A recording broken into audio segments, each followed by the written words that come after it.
égalité, fraternité. Ce ne sont pas de simples mots, messieurs, dames. Ils représentent les valeurs qui nous unissent. Ce sont les fondements mêmes de la nation française. Ces mots ont toujours résonné dans nos cœurs, d'ailleurs. Ils régissent notre quotidien. Ils reflètent notre société. Une société où chacun est libre. Une société où tout le monde est égal. Et surtout, une société où nous sommes tous frères et sœurs. Frères et sœurs, et pourtant, nous n'avons aucun lien de sang. Nous ne nous connaissons pas particulièrement d'ailleurs. Ce n'est donc pas tant le fait que nous nous connaissons qui fait de nous des frères. Ce sont plutôt d'autres liens qui existent entre nous. Commençons par la notion de connaître. Connaître, c'est accepter, admettre quelqu'un comme ayant de l'autorité. Ce serait donc reconnaître que l'autre a sa place, qu'il est légitime dans une société, dans un pays ou encore dans un monde. De ce fait, ne pas connaître serait donc une forme de rejet et de non-acceptation de l'autre. De plus, nous avons tendance à avoir peur de ce que nous ne connaissons pas. Donc ne pas connaître entraînerait la crainte de l'autre, à travers notamment des formes de discrimination ou encore de hiérarchisation. A priori, tout séparerait Paul de Carla. Paul, 37 ans, vivant à Brest, étant à la tête d'une entreprise de lait qui marche plutôt bien. Carla, elle, 35 ans, vit à Marseille dans une HLM avec ses 3 enfants. Afin de subvenir aux besoins de sa famille, elle enchaîne les petits boulots. Paul et Carla sont bien plus proches que vous le croyez. Et nous tous aussi d'ailleurs. Nous partageons des liens qui nous fraternisent. Tout d'abord, nous sommes tous et toutes frères de l'humanité. Et c'est le lien le plus important qui existe entre nous. En réfléchissant, nous sommes tous hommes. Nous appartenons tous à la même espèce, l'espèce humaine. Il y a ce fil qui nous relie les uns aux autres, tissant la toile de l'humanité. Prenons la définition d'une espèce, un groupe d'individus partageant des caractères communs et qui sont capables de se reproduire entre eux. Nous, hommes, sommes de la même espèce. Et cela implique plus que des liens biologiques. Nous avons la capacité de vivre ensemble. Nous nous ressemblons socialement et culturellement. Nous nous comprenons et nous entraidons. Par exemple, si l'un d'entre vous marche un jour dans les rues de Mont-de-Marsan ou de Dax et tombe sur quelqu'un au sol, souffrant, je suis sûre que vous l'aideriez. Et pourquoi vous l'aideriez? Parce qu'au moment même où l'on aperçoit cette personne au sol, notre cœur se dit « Et si c'était nous ?»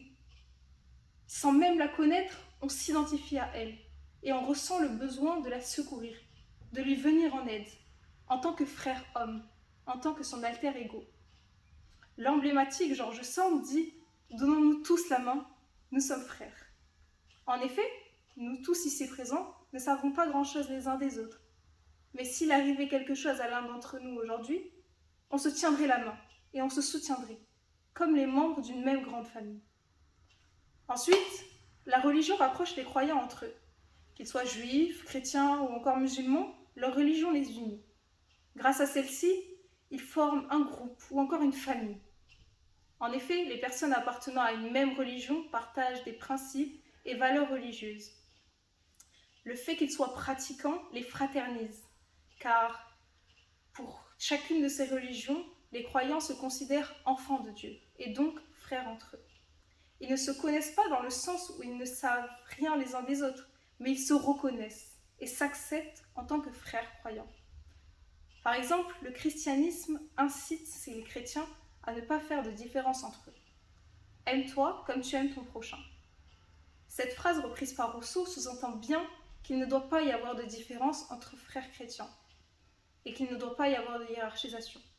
Si tu aimes une chose pour toi, aime-la et souhaite-la pour ton frère chrétien. Enfin, nous vivons dans un pays où la fraternité est l'une des principales valeurs défendues. Elle se traduit de différentes manières, notamment sous la forme de solidarité économique. Une solidarité que nous avons tous les uns envers les autres. Nous avons par exemple l'intérêt général, où chacun cotise selon ses revenus et ses moyens afin de garantir une redistribution.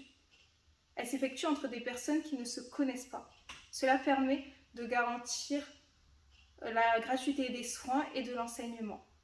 Chacun cotise pour son prochain dans la société, afin qu'il puisse se nourrir, vivre ou encore se soigner.